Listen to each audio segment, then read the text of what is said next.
How about the term faster associated with the Big Ten? That was the thick ankle comment for years about the Big Ten. The cankles. The cankle conversation is back. Light it.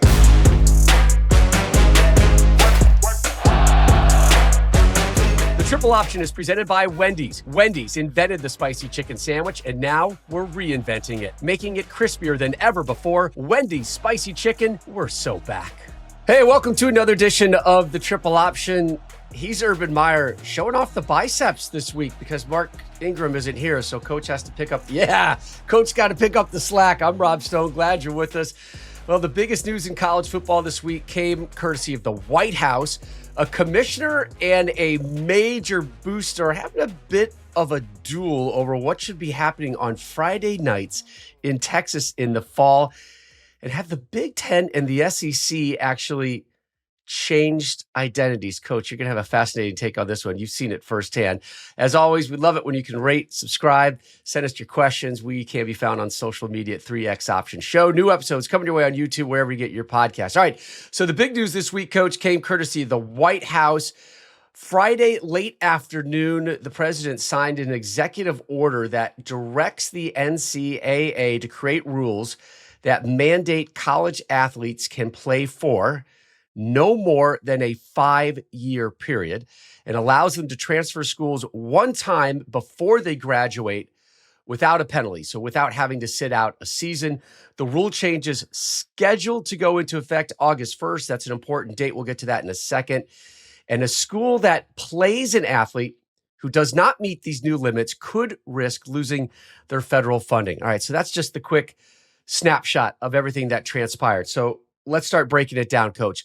Let's talk about 5-year period. Why 5 years makes sense.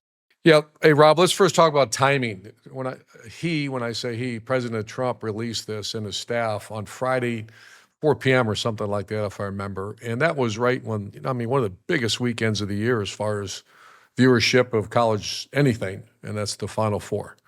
And by the way, what an incredible Final Four. But so the timing, and then also just a quick refresher, we all had 50, I think it was 50 people met. I was fortunate enough to be one of them. We sat in the White House and had the commission group of people sitting there from all the conference commissioners. You had Marco Rubio, Speaker Johnson, Ted Cruz, Governor DeSantis, and other political figures, donors, former ADs, and a couple coaches were in there. And so we kind of knew this was coming. This was in executive orders, and this, I'm not an expert at this, but executive orders are going to get challenged immediately legally. And they're lined up as we speak. And they knew that, right, Coach? Yeah, they knew that was coming. I think this was done to educate the world on what is the focus if we do get things passed, which we can get to in a minute.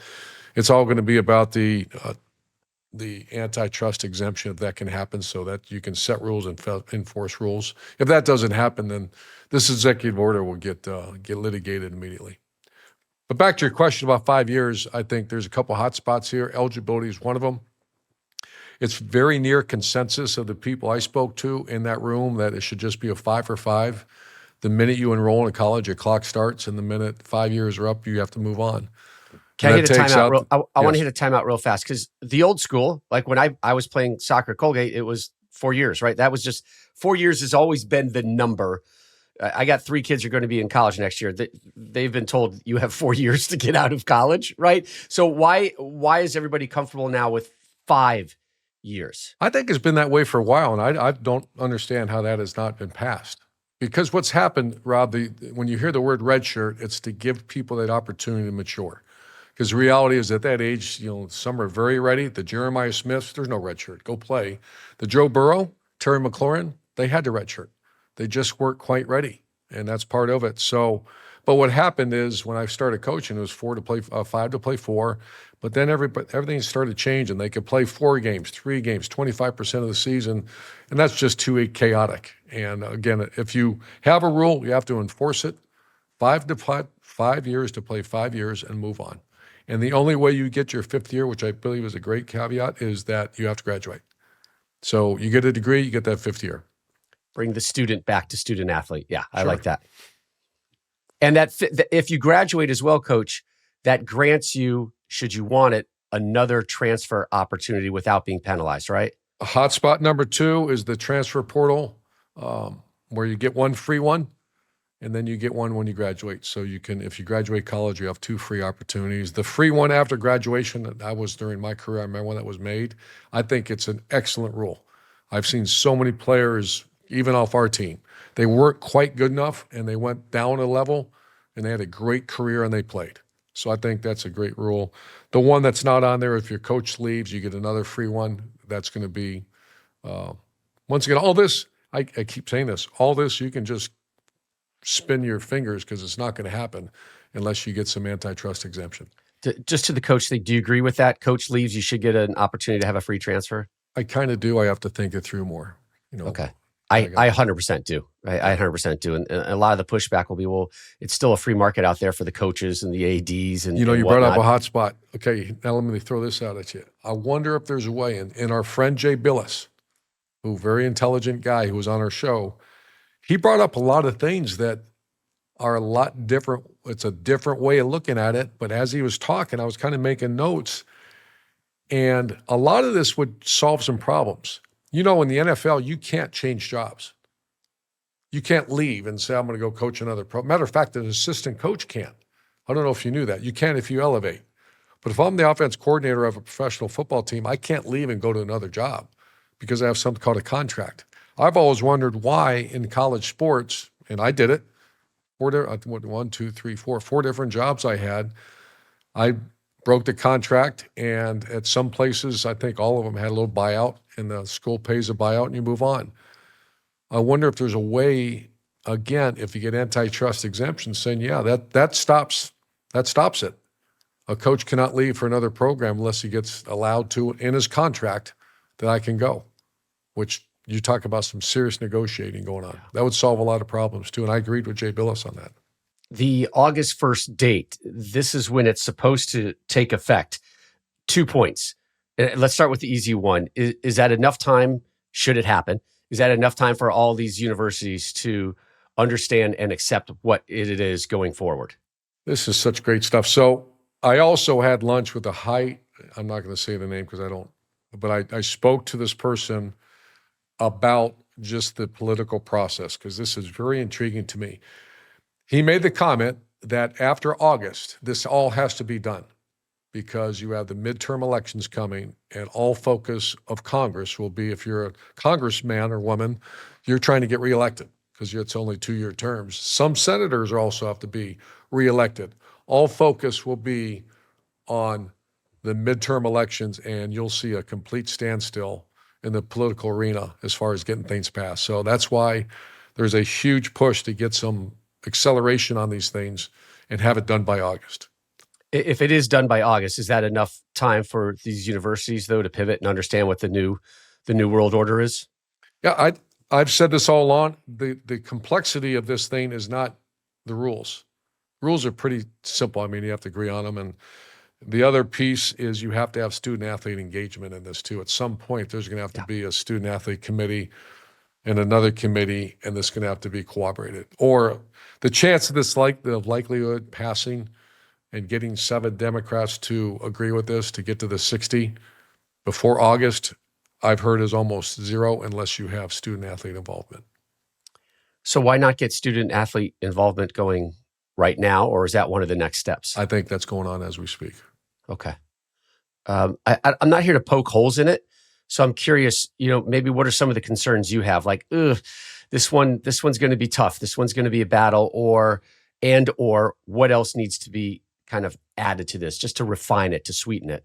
Yeah, there's a whole slew of things that you can start talking about the scheduling and when the season starts, and do we start week 0? Do we do that? I think personally, once you get past the NIL, which we did not cover this, the elimination of the collectives and make it legitimate NIL opportunities for all student athletes. Once you hit the transfer portal and the eligibility piece, I think everything else you can press pause and you can slowly implement those along the journey. But the immediacy of them right now, eligibility, transfer, and the collective, the NLI piece. If you get those done, then you can slowly start going through the rest of the items. What's the percentage chance that this executive order, as it's written and read right now, gets through and works? That's a good question. That's something I'm not prepared to answer. I would say minimal because of litigation, but I would, there's some experts out there that can answer that.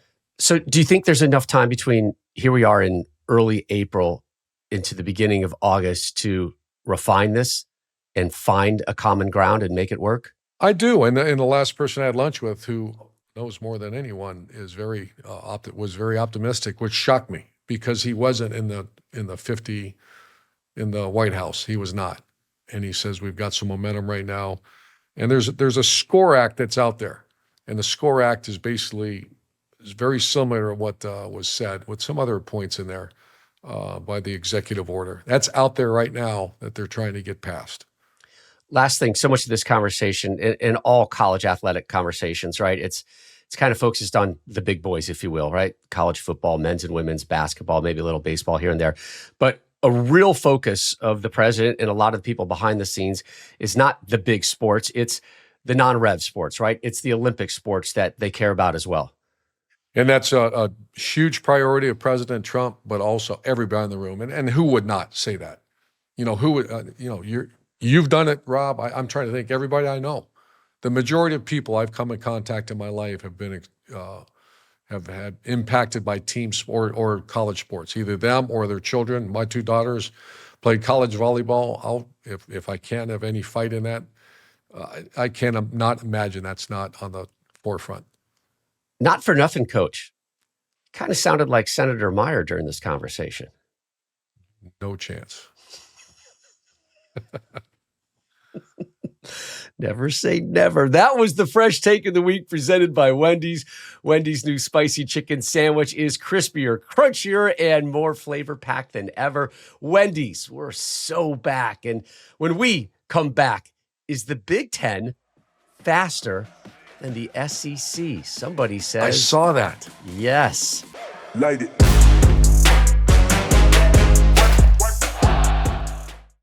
Back in 1995, Wendy's invented the iconic spicy chicken sandwich, built it from scratch.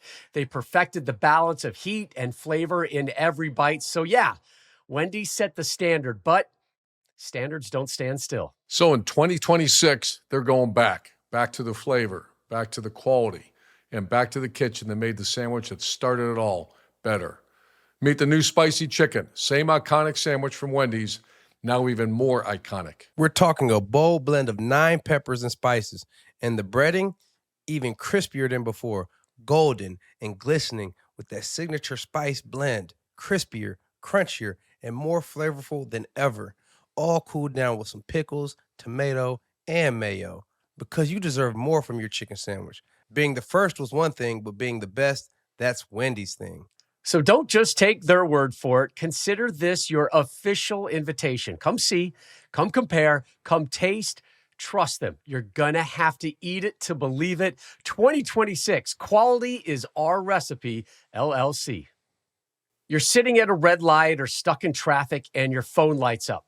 Maybe it's a text, a video call, a new post, or a quick notification you think that you can check in a second. It feels harmless, but the truth is, once your eyes leave the road, you're not really driving anymore, and traffic doesn't pause just because you do. That split second of distraction can throw off everything. Your reaction time, your awareness, your ability to avoid someone else's mistake.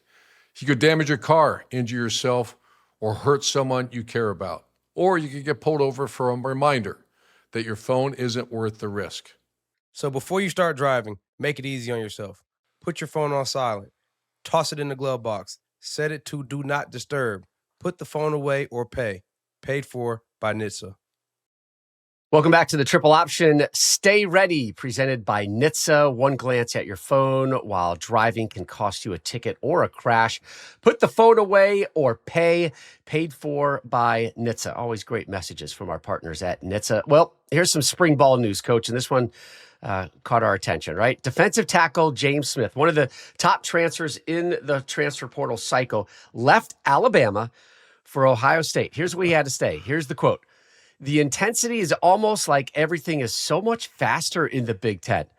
Right there alone, we could talk for an hour, but he goes on. In the SEC, we're big and kind of slower. Here in the Wow. Big Ten, it's faster, more speed. We're trying to wear an opponent down. The intensity is different. Everything's so intentional. Goodness gracious. Bama to Ohio State, and he's only been there for, a handful of days. How about the weeks. term faster associated with the Big Ten instead of the SEC? And it said this, we're big and kind of slower.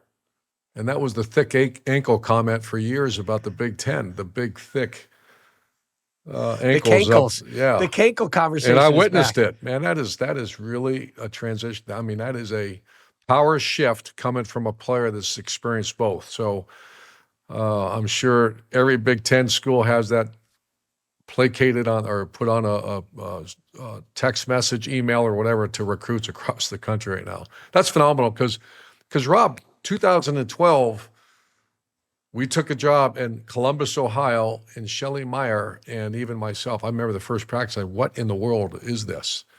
When you're starting to compare the speed and athleticism on the field compared to the SEC, and it was not even close. But the bowl games and playoffs this year kind of proved it. Iowa beat Vandy. Illinois beat Tennessee. Indiana throttled Bama. Georgia and Ole Miss. Ole Miss beat Georgia, but then That's Miami SEC beats on Ole SEC Miss. crime. Yeah. SEC. And then, but Miami beat Ole Miss and A&M.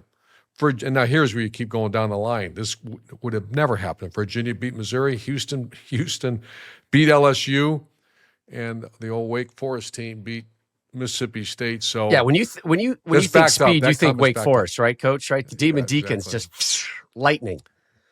Can you What is imagine going on? what's happened, How though? about this? But you can see it on film at times too. You really can. So, is it obvious to you? Do you agree with the assessment? I think every year is a different year, but I thought, there was a time last year, midseason. I remember obviously we had Mark Ingram on the show too, that I just have so much respect. I lived that SEC world, and I never seen bigger, stronger, faster human beings on the planet. It's transitioned. You got to give a lot of credit to the investment in the programs in the Big Ten. And I'm going to tell you this, I might upset some people. In 2012, that was not the case. It was not. The stadiums were not that difficult. The opponents, there were some great players, just not a lot of them. But you look at it right now, there's draft pick after draft pick after draft pick. And I'm just not talking about Ohio State, all of them. So, what changed? Investment and competitive spirit. And I'd like to think we at Ohio State were a big part of that. We went from saying, let's compete in the Big Ten, and I said that to our staff and everybody. Said we are no longer, we called it the chase. You know who we were chasing? Alabama. In 2012, we went undefeated, and I went down and watched Alabama just beat the mess out of Notre Dame, and I said that our team would get crushed by Alabama. And I challenged every player that night on the phone, every coach, and we quit recruiting. We recruited nationally from that point forward. And so we're going to go get the best players, not just the local players. There's a lot of people out there, Coach, that will say the chase changed when everything had to be on the up and up, if you know what I mean. Yeah. Right? I hear that too. There's a lot of conversations that there are certain institutions in certain parts of the country that were doing some nefarious activities. Rob? Do you think that's true? I think there's a big part of it. That's true. Yeah. I'd probably agree with that. Yeah. You're a little bit closer to it than me, but I think I don't know that for a fact. I don't want to be correct, the but accusations, because that's so hard. But I mean, why else? Think about I think investment's a big part of it. 100% agree. I think investment in coaching. The Big Ten's got some strong ass coaches in that conference right now. I think you want to get to have. the NFL? Come to the Big Ten. Yeah. It's really interesting. I remember those old days, Coach, when you took over Ohio State, and when the Big Ten was, as a whole, was slow and lethargic, and the grass always seemed to be thick, right, and heavy, and like whenever I looked at Purdue, I was like, "Oh, these guys are just kind of lumbering through." And whenever the Big Ten got matched up with the SEC in a bowl game, it was bad. It was bad news, man. It was bad news, and now we look at this list, and it's not even just Big Ten teams taking care. I think about this, Rob. I was at Florida. We played Ohio State in the national championship in 2006. And Ohio State was favored to win that game, I think over a touchdown favorite. And on video, you start watching, and I mean, obviously, when I started watching, 40 days from it, I'm thinking, how we can't beat this team. There's no chance. They have Teddy Ginn. They have the phenomenal football team. Troy Smith, the Heisman Trophy winner, no chance. And then as you got closer and closer, after watching that film after film after film, we were playing Tennessee, Georgia, Auburn, Alabama, LSU, and they weren't playing those teams. And we were war ready because we weathered that schedule. You can say that no longer. The Big Ten is war ready now when they get to that final game. They've won the last 3 of them. It's a phenomenon. It really is. You know who also is getting a little bit faster, a little bit edgier, a little bit twitchier? The Big 12. Watch out for the Big 12. And coming up next, we're going to take you to Lubbock, Texas, where one of the nation's most notable donors is at odds coach with our friend, the Big 12 Commissioner, Brett Yormark.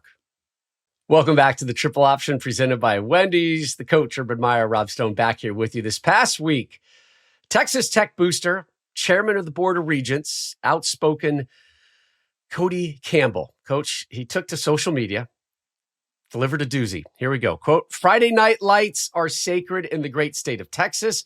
It is absolutely absurd that the Big 12 and Fox Sports would consider scheduling Texas Tech and Houston on a Friday night, October 18th. I know that Brett Yormark, the commissioner of the Big 12, is not a native Texan, but he's been here long enough to know better." Come on, man. Wow. Okay. I met Cody Campbell in D.C. Obviously, I've heard a bunch about him. Seemed like a hell of a guy. Very interested, obviously. I think you said chairman of the board, right? Yeah. I'll say this, Regents. Board of Regents. Board of I will Regents. say Yeah. this, that I remember when that started, the Thursday, Friday games. Thursday used to be a big opportunity for schools when I was in the Mountain West Conference. I'm telling you, University of Utah in 2004, I think we would have a great team, but the country wouldn't have seen our team because you weren't watching Utah on Saturday, at least nationally. Right. The world saw Alex Smith and University of Utah, and that was when we would play anywhere, anytime to get that. So I get it, but I also, because I'm a traditionalist, I believe, and I agree with Cody Campbell saying, yeah, Fridays are for high school football, but I hate to say this, that as the commissioner of, I think the SEC said it, or the president of Alabama said it, or the AD said, the SEC championship game doesn't mean much anymore. Get rid of it, and your heart starts to hurt. So the world we knew, where tradition, where some great events are going to change for money, period. You can say whatever you want. When I saw the number about the viewership of the Big 12 conference, Rob, on a Friday night, I get it. You have to finance these schools. Yeah, the heart hurts, but the heart also understands. It's probably like Sure. when that great girlfriend of yours breaks up, and you're like, "Yeah, I knew this was coming. I knew this was coming. I put up a good fight. I hung in there as long as I could, but eventually we got to break up." So there was a time in the Big Ten Conference when I was coach that it came across that I think it was Fox or a network. It had to be Fox. Sure, They said, Friday Night we have Football. to get Friday Night Football. Yeah. And the state of Ohio said, we're not doing that. And I remember Gene Smith was our AD at the time and said, we're going to do one game every 5 years or something like that. And I, had a lot of things to worry about, not that. So I moved on. But I remember letter after letter, the State High School Association was pissed off. I get it. Thursday nights, you talked about how that helped you at Utah. Remember the great success Greg Schiano and Rutgers had? Sure. They built themselves up with those Thursday night games, and then the Friday night games. Louisville. You had South Louisville, another Florida. really good one. You had Yeah. some of those teams. Yeah, that was because you were not watching those teams back then on Saturdays. You weren't. When there's all that other competition for the eyeballs So I get out there, right? So you've got these windows. So here's the commissioner's response. Brett Yormark, quote, "Cody Campbell does not run the Big 12. So he doesn't. Correct. We know that. He may run a lot of things, but he does not run the Big 12. We love Commissioner Yormark. Our board and our ADs approved playing 12 games a year of Saturdays in an effort to raise the profile, narrative, and viewership of Big 12 football. Texas Tech hosting a primetime game on Friday night delivers that. Friday night Big 12 football games outperformed the conference's average rating by 64% in Done. 2025. Conversation 64%. over. Correct. All of our schools are treated equally during the TV scheduling process, and this game fits within our scheduling parameters. Game, set, match. Friday night football, Big 12. Numbers, exposure, eyeballs, designated window where all the focus is on you. And not just you, your program coach, but you, your conference. Yeah, and Thursday, I'm going back to just personal experience. Thursday night football was a big event for college. I remember Herb Street and Corso did our games. That's how big it was. And then something happened with that. You know what happened, right? NFL took over Thursdays. So it went away with the big games on Thursday evenings. They're not the big college football games anymore. But Friday, yeah, that's game, set, match, Friday football. I Big like 12. I like high level college football on Thursdays and Fridays. I miss those days. I mean, there were some great Florida State games Sure. when they were running it on Thursday nights. And I think there was like that loss at Virginia where everybody's storming the field. And again, some of that would have been lost if it was a noon game in Charlottesville. But if it's primetime Thursday night. Did someone what's talk else to the going NFL on? about not taking over? Yeah, imagine that conversation. Don't take over Thursday. See ya. They're like, listen. So Tuesday, Wednesday's the only night, not really, because Monday's obviously a big night. Yeah, so the Tuesday, MAC Wednesday. has a lot of action there. And the MAC used to be great on Thursdays and Fridays. And Sure. then they got kind of bumped to earlier in the week. Again, people are going to watch college football. You put it on, people are going to watch. And what we as a network do, we both work for Fox Sports, right? We want as many eyeballs as possible. Do we want Ohio State on our air, whether it's Friday or Saturday? Hell to the yeah. Absolutely. We do. You know, USC had a big Friday night game. It was Parents' Weekend. The parents had to come in early for a Friday night game at USC last year. Yeah, thank you. Thank you for watching. We appreciate it. So, yes, we know who runs the Big 12. That's you, Commissioner Yormark.